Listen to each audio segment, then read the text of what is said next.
day, everyone. Imagine trying to understand about a company like Genting Berhad without knowing much about the business. Let's get into it. Genting Berhad? What's that? The nature of Genting Berhad business is mainly in leisure and hospitality, which include hotel, resort, casino, and theme park, both in Malaysia and overseas.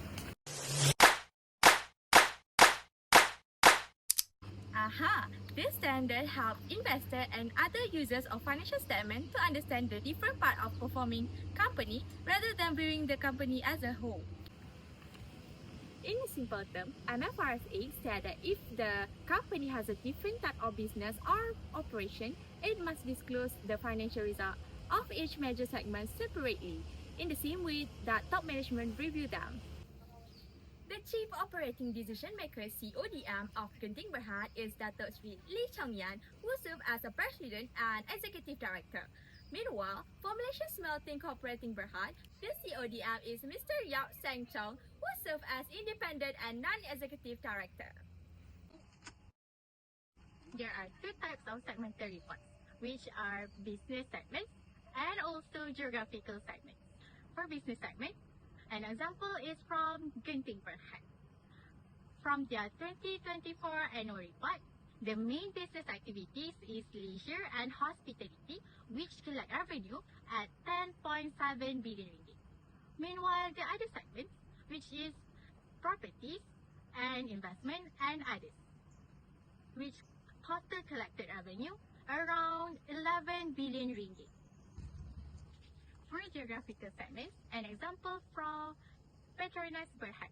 In 2024, the highest revenue came from Malaysia, followed by China, Indonesia, Thailand, the rest of Asian countries, Sweden, and also the rest of the world. So, this shows that the Petronas report shows what the company does and also where the company operates, and also where the customers are located. In summary, so the business segments shows that what the company does, and also the geographical segment shows that where it operates and also where are the customers are located. Do you know that Genting Malaysia does not just earn from casino or hotels in Malaysia? They actually invest across several segments of product and various regions. Segmental report?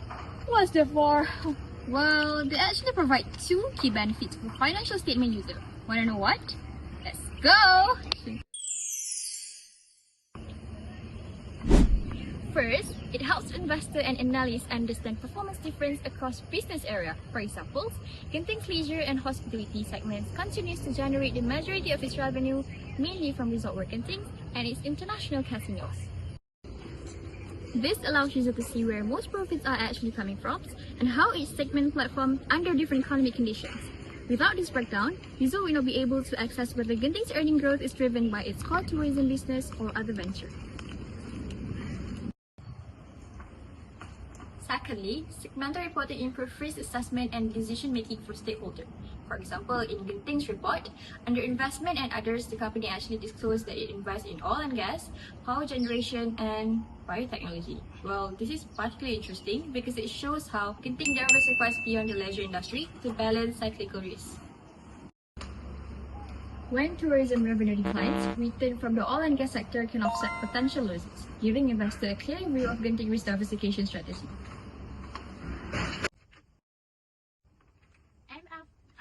FAR570.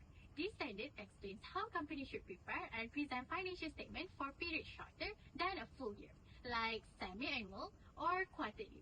The main purpose of FAR570 report is to provide timely and reliable information to users, such as investors and management, so they can see the company's performance throughout the year. It requires companies to use the same accounting policies as in their annual report and to disclose important events or changes that occur during the interim period. So, what is the significant event of this company? First, on 28/2025, the company issued 300 million of Sukuk Murabahah. This sukuk carries a 5-year tenure with a profit of 3.88% per annum. This issuing form part of the group broader Sukuk Murabahah program of 1.5 billion. Second, Second, on the same date, the company also issued 500 million of Sukuk Wakalah. This consists of Sukuk with tenure of 7 and 12 years, offering profit rates of 3.93% and 4.05% per annum respectively. This issuance fall under 2 billion Sukuk Wakalah.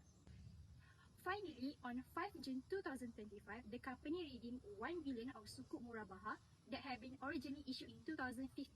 This redemption reflects the natural maturity or refinancing cycle of the group debt instrument. So, what is the financial impact? The impact is financing structure. The new Sukuk issuance includes long-term liabilities while the redemption reduces older debt. This changed the composition of total borrowings and made us replace higher cost debt with more efficient financing. Last, it is impact financial position and ratios. This change affect liabilities and may slightly impact equity if transaction costs are capitalized. Overall, they influence gearing, liquidity, and risk exposure. Second significant event is Genting Malaysia Berhad complete two major acquisitions. The first was the acquisition of Genting Casino Stratford Limited in the United Kingdom, which used to be known as Expert Stratford City. Genting bought the entire company for around GBP 27.8 million, which is roughly 159 million. This acquisition was completed in April 2025 and it allowed Genting to strengthen its presence in the UK gaming market. The second acquisition took place in May 2025 when Genting Malaysia bought the remaining 51% ownership in Genting Empire Resort LLC in the United States for about USD 41 million or around 174 million. Before this, Genting only owned 49%, so after the purchase, Empire Resort became a fully owned subsidiary of the group. From these two acquisitions, Genting gained about 1.15 billion worth of assets, mainly from property, equipment, and intangible assets. However, it also recorded around 1.05 billion of goodwill. This represents the premium Genting paid, expecting future growth and benefit from this business. At the same time, there was a one-off accounting loss of 30.3 million when Empire Resort changed from being an associate company to a full subsidiary. This is just an accounting adjustment, not an actual cash loss. Now, let's take a look at the type of interim report. Financial year of Genting Berhad was divided into 4 quarters. The first quarter runs from 1st January until 31st March, the second quarter from 1st April until 30 June, the third quarter from 1st July until 30 September, and lastly the fourth quarter from 1st October until 31st December. We're moving to the overview for the current and comparative interim financial statement. I will start with statement of profit or loss for the second quarter. Both the revenue and profit figures shows Genting's steady performance compared to the previous year corresponding quarter. Overall, Genting Berhad maintains a strong and stable statement of financial position as of June 2025, with total asset of RM 104.7 billion, nearly unchanged from year-end 2024, which is RM 105 billion. Compared to the same period in 2024, the company profit for the first half of 2025 was lower.